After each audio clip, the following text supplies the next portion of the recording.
pentagram dedicated to Henry Foreman.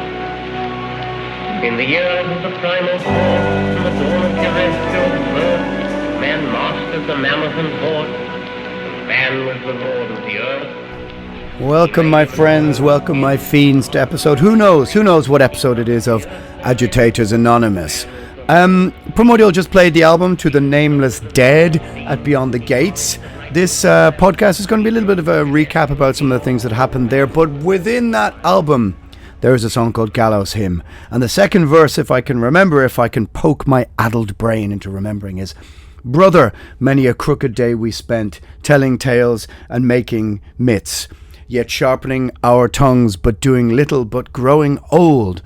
Now that line, that verse, was basically written at the time, I guess 2007, about a series of Primordial had started playing festivals in about 2000, the big open air festivals. I think the first one was Full Force Festival, and though every year we would go back to festivals and we would meet the same friends, the same people, and we would hang out together. And that's really what that verse is. It's about sitting at the table. Well, you've all done it. You've all gone to festivals. You're probably at a festival right now. Well, God, I hope you're... Oh, God. Well, what I mean is, I hope you're having fun at a festival and not listening to me. But the point being that you're sitting around the table with the friends you see every summer. You congregate at metal festivals, at festivals, whether it's as a spectator, whether it's as a musician. And you talk the world through, you have drinks, you sit around, you reacquaint yourselves, you renew old friendships, which is exactly what happened at Beyond the Gates last weekend, and how musicians miss the conversations with musicians. Primordial has been a bit isolated this summer. This was actually the only festival we played. For whatever reason, there was cancellations and there was other circumstance. But musicians miss the company of other musicians, as I'm sure you... as a listener, think to yourself, well, every year I go to Partisan and you know what, I see some people only at Partisan and we catch up. Well, that's what that line of that song Gallows Hymn is about. Many a crooked day we spent, which is really referring to getting drunk, getting a bit fucked up, letting the sun take its toll on you. Many a crooked day we spent telling tales and making myths. You know that glorious moment where you're at the table together and somebody is holding court. Let's say it's a KK from Destroyer 666 telling a brilliant story about growing up in Australia in the early 90s. Or, you know, another time you could be, I can remember sharing many hours and many drinks with Mikko from Opeth, listening to his stories from the early 90s, or who knows, pick whoever it is that's important to you that you see maybe once a year, that you're really happy to bump into. Every Beyond the Gates, I always go down and have a chat with Gal and catch up with what's going on with him. And there are people you look forward to seeing every year. So that's what that verse of that song is about, which ironically was one of the songs that we played at Beyond the Gates. Before we go further, I have to mention that the sponsors are, of course, Metal Blade Records. You can go to indiemerch.com/Metal Blade Records and you can get 10% off your order, which I would advise because it's quite a lot of money. Maybe you want to go, as I said many times before, check out those Merciful Fate albums from the 90s that you should already know. Time, Into the Unknown. Maybe you want to go and check out some old Primordial. You will need Cannibal Corpse, The Bleeding on vinyl. Who knows what it is, but go and take a look there. Also, if you need a backdrop for, it could be anything. You could be doing a tattoo convention. You need a backdrop to hang behind you. You might need it for, who knows, maybe you are running, a coltan mine in Sierra Leone, and you need a really nice backdrop for when you're presenting it as an eco-friendly endeavor to members of the World Economic Forum. Contact me, hit me up, and I'll set you up with a really sweet backdrop deal. You can just slide into my DMs. Anyway, what am I talking about? I'm talking about the principle that every summer, and this was of course interrupted by the pandemic, interrupted by lockdown, and its sort of absence made the heart grow fonder, which makes it even more difficult to sort of abrogate, to consider, especially for Primordial, that we didn't have many festivals this summer, because you do look forward to the catch up, you look forward to the hangout, you look forward to finding out what's happening with all these different people from these different bands. How old do you look since the last time we met? How much grayer you are?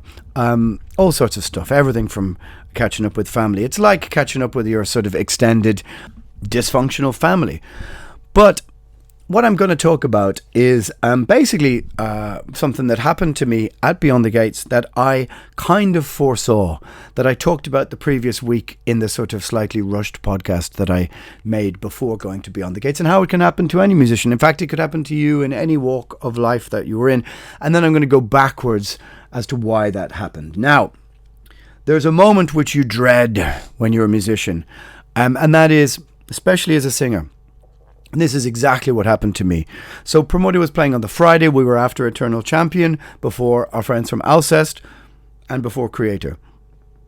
Now, what happened is that during Empire Falls, right at the start, my in-ears are like your own little monitors that you put in your ears. Now, I've only just started using them for singing. They're very good for helping your voice if you're feeling a bit tired.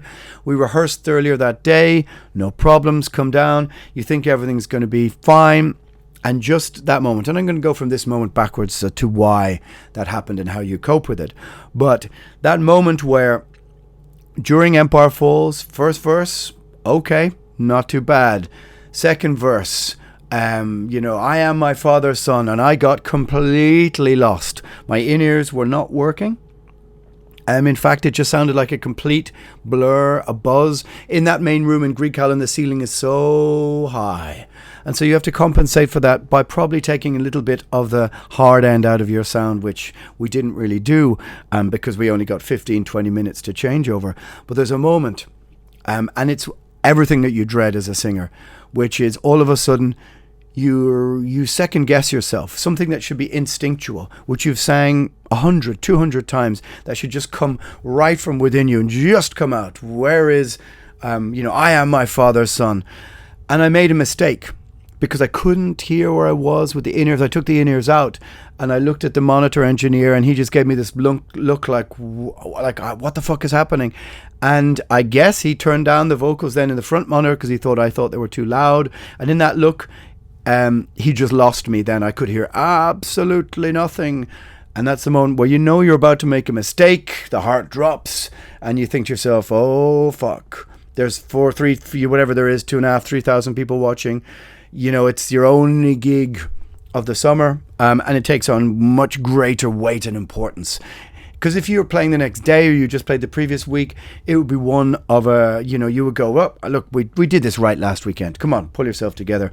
And I looked across at Kieran's hands, trying to figure out where he was in the riff. And he looked at me and he gave me the nod like, that's where it is. But I couldn't hear anything where I was in the singing. I put the in-ears back into my ear, didn't hear anything. And I was lost, literally lost. And there's a moment where you look out, you try not to look at the crowd, but you look at the crowd and people in the crowd go, oh fuck, something's happening. He's lost. And in that moment, your whole gig can go to hell. And I was lost. I pulled the in-ears out of my ear, stormed across the side of the stage, and was like, what the fuck? Blah, blah, screaming and shouting at the monitor engineer, who was like, I don't know, just shaking in his hands. And this is what you have to do, I think. And people who saw the show, by and large, afterwards, I was pretty pissed off because I was concentrating on this one small mistake. But everyone's like, oh, great show, brilliant show, etc., etc. I hid behind the amp on the left-hand side, stage right, threw off my coat, threw it on the ground, screamed and shouted at the monitor engineer, who still didn't know what was happening.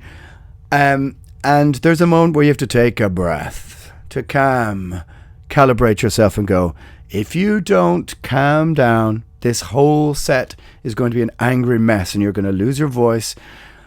And I had to go, take a very, very deep breath, listen to where we were in the song, and I could hear, okay, we're on the third verse. Just before the diddle, if you know the song. It's like, to me, it always reminded me of something by Megadeth from So Far So Good So What in the middle of the song. So just before that, I realized, like, okay, that's where we are in the song. So you know what the next line is.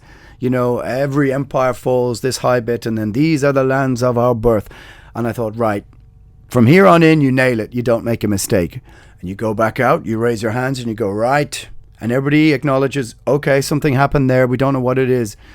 Because if you dwell on that, what that happened, that mistake, I put my in-ears back in, turned them back on. There was this faint sort of in and out, fuzzy, feedbacky thing. So I left one in, took the other one out, said, turn the monitors back up at the front, please. And take out there was way too much delay and everything, and all washy noise. And I found a stable sort of level, and then came in and hit it hard with the next bit that came in. And you can sense there's a great, for the people who love the band, there's like, okay, he's dialed it back in. But your heart kind of sinks, and for a moment, the whole show can go to hell, because you are... you're so, well, for me, as I mentioned last week in last week's podcast, you can get so stressed out and so fixated on small little details. Now, probably if I'd had a glass more of wine, I might have coped a bit better. But in that moment, I just went behind the amp, threw my jacket on the ground, swore a bit at the monitor engineer, who, you know, as I will now work backwards as to why this happens, and how it all began with Mud. Yes, Mud. My name is Mud. Hence the, I think, the title of the podcast, even though I really, really dislike Primus immensely. It's too quirky and odd for me. I can appreciate they're good musicians, but at the same time, nah. And always Primus fans are a bit like Tool fans, just sort of annoying know-it-alls who, you know, comedy, music, meh, no. I don't like Frank Zappa. I prefer Infernal War. Look, what am I going to say? Anyway, so... that moment where everything almost came crashing down, and then you redeem it from the flames and you come back up. And from then on, I didn't make any mistakes, and I put everything I had into the singing right to the end. And I made sure I'm going to double down on killing the rest of the set. And of course, you come off the stage, you're a bit kind of fixated on that first mistake because it weighs heavy on you. Like I said, if you're off to a festival the next day, you know you can right that wrong. But when you don't have many festivals, aren't playing that much, you don't get a chance to right the wrong immediately.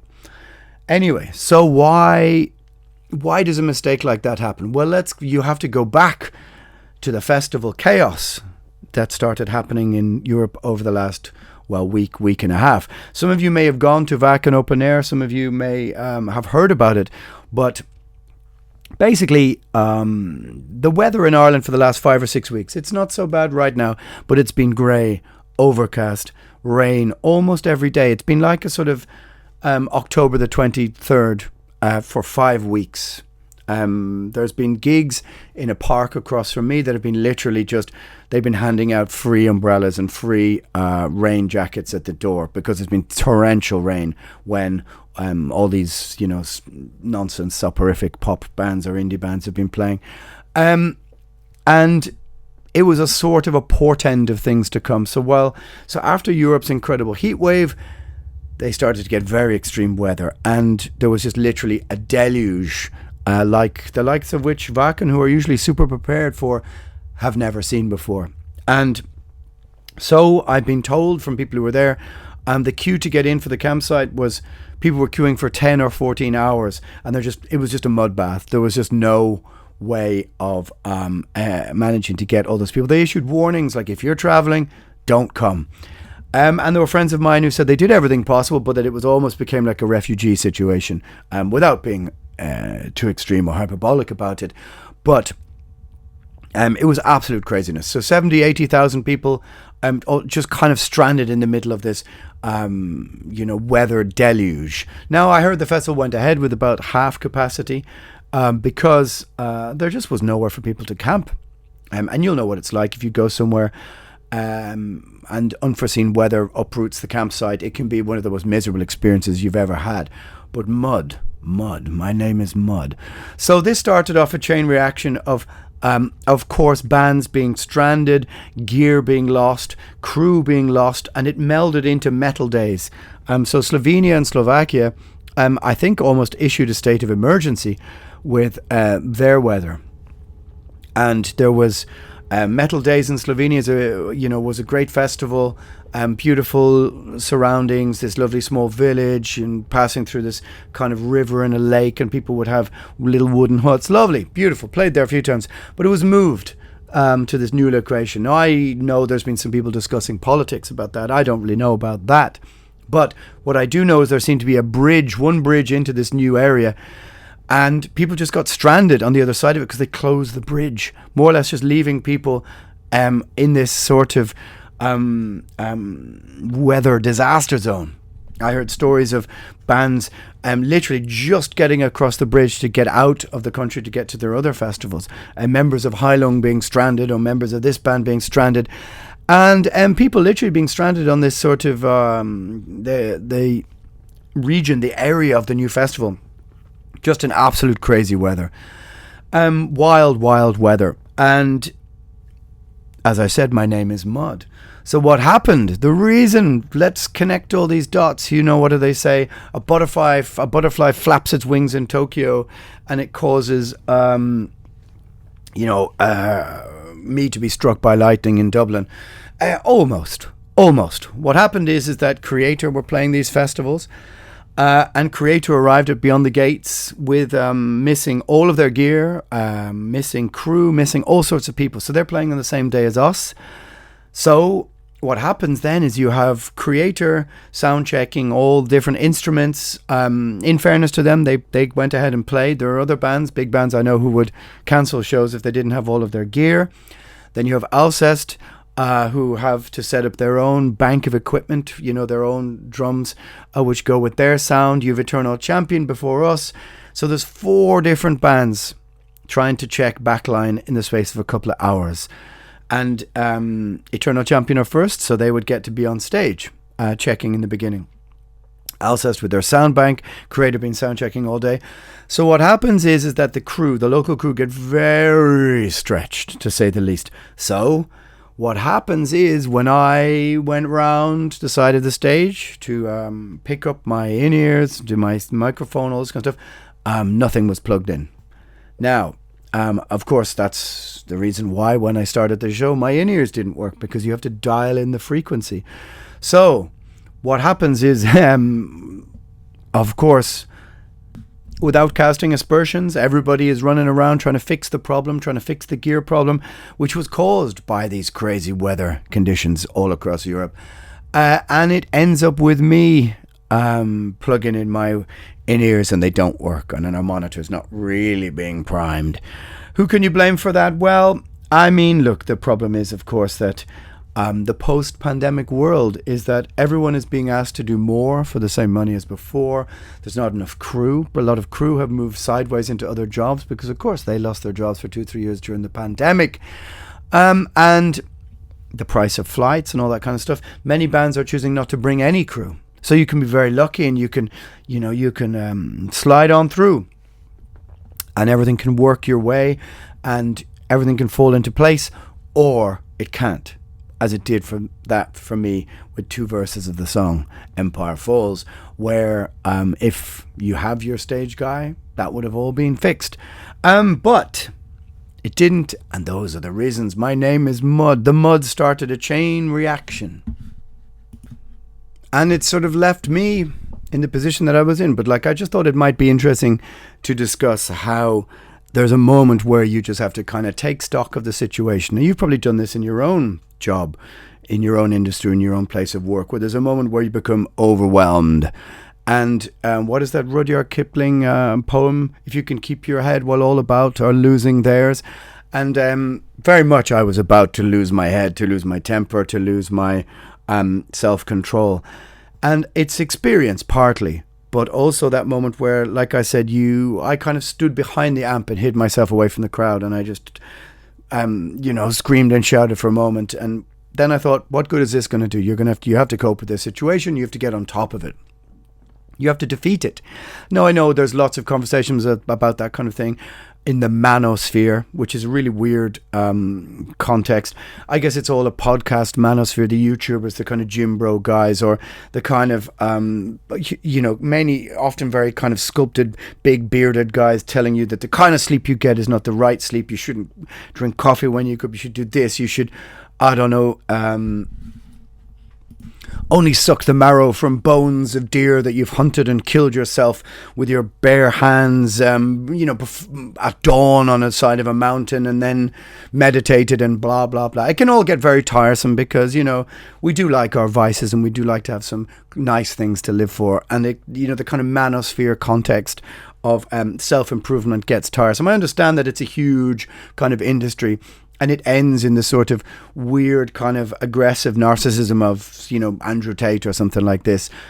Even though, as with many of these people, there are always kind of truthful things and statements here and there.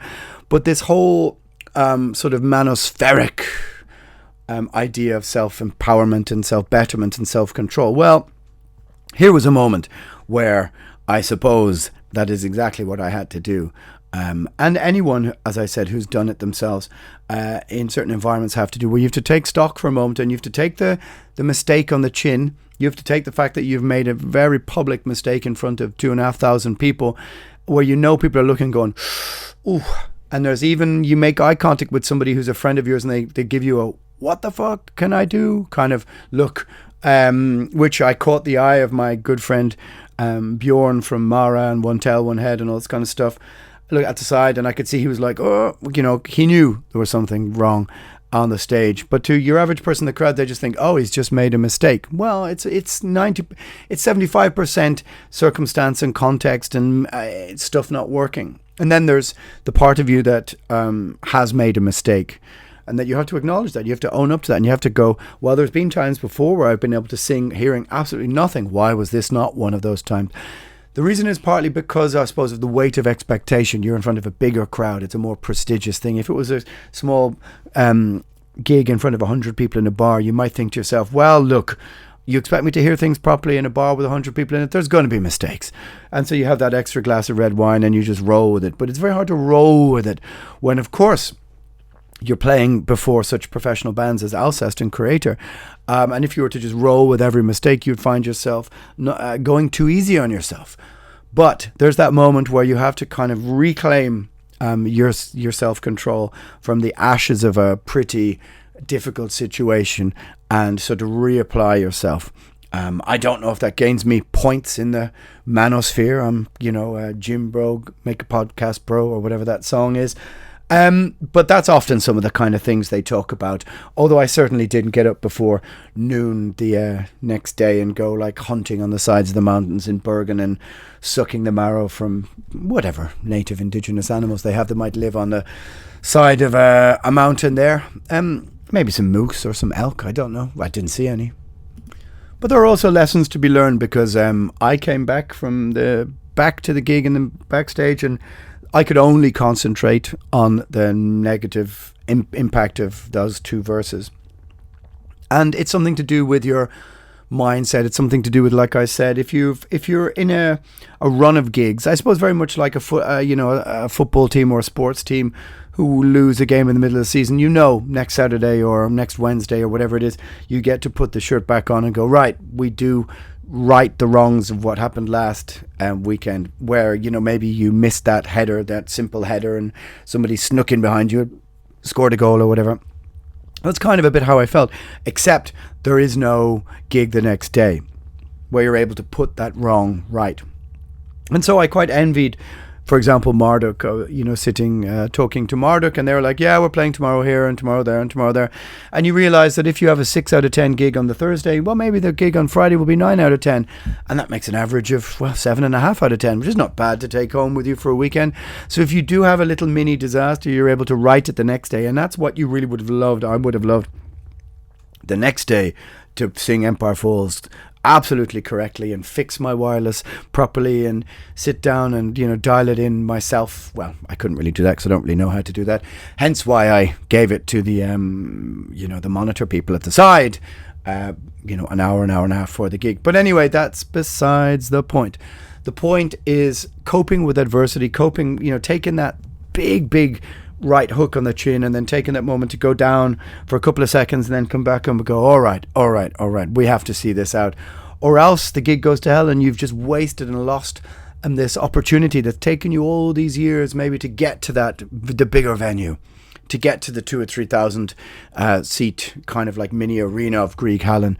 And then to get there and then to fuck up, and especially to fuck up and then have a band like Alcest, who are supremely professional, a brilliant band, come right afterwards and just clean up, would make you feel, even worse. So that moment you take when you stand behind the amp and go, come on, pull yourself together. Now, there are plenty of you probably who saw the show and thinking, what the fuck is he talking about? I barely noticed anything. I just noticed there was no singing for one part. Well, if that's what you noticed, great. But like I said, these are the things that can kind of weigh heavy on musicians. Now, you will notice that last week's podcast had almost an entire song by the band The Crawling from Northern Ireland. So they are the monthly sponsors of the podcast, and so you'll hear them under this. So you will find the links to go and follow their socials. It's a specific kind of emotional doom death metal. Go back to the podcast last week and you'll find an almost complete song. And all the band's social links are in the description under the podcast. Go and check them out. But how will these extreme weather conditions affect festivals going forwards? I mean, I know that there is the huge, and I've sort of stepped into it a little bit here and there, the climate change argument. And you have to preface it by saying, of course there is a discussion to be had on climate. Of course there is.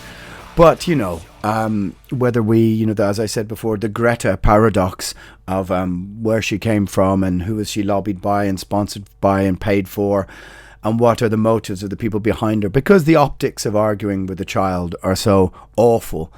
She can say the things that these industry insiders want to say. So what part is actual genuine climate change and the discussion that should be had, and what part is disaster capitalism, is people taking advantage of the situation? That's always my question.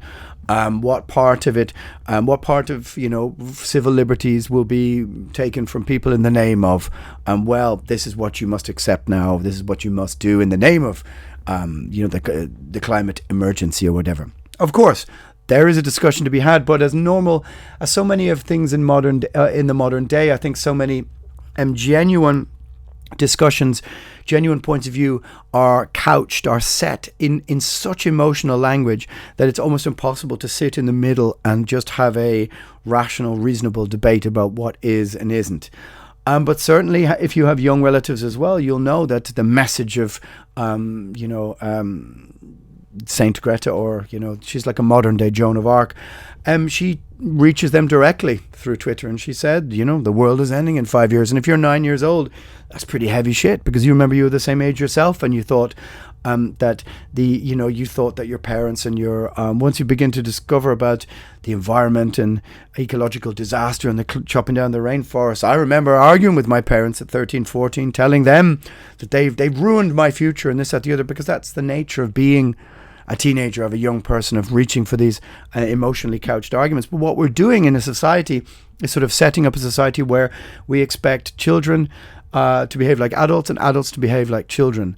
And as I said, the optics of anyone arguing with a child are so awful that you just wonder who's sponsoring and lobbying these things. Well, that's how my mind works, even though there is, of course, a very real discussion to be had. How do we have that? I'm not exactly sure, but there's nothing to say that next year's festival season will just go off without a hitch and we won't have the extremities of weather that we happen to have this summer, because the idea that we never had weather before is also untrue. There's been extremities of weather throughout the world, throughout the centuries. And so where do we, the emotional argument, how do we square that with the statistics that we know, that we've measured over the last, couple of 100 years or so, or 100 years even?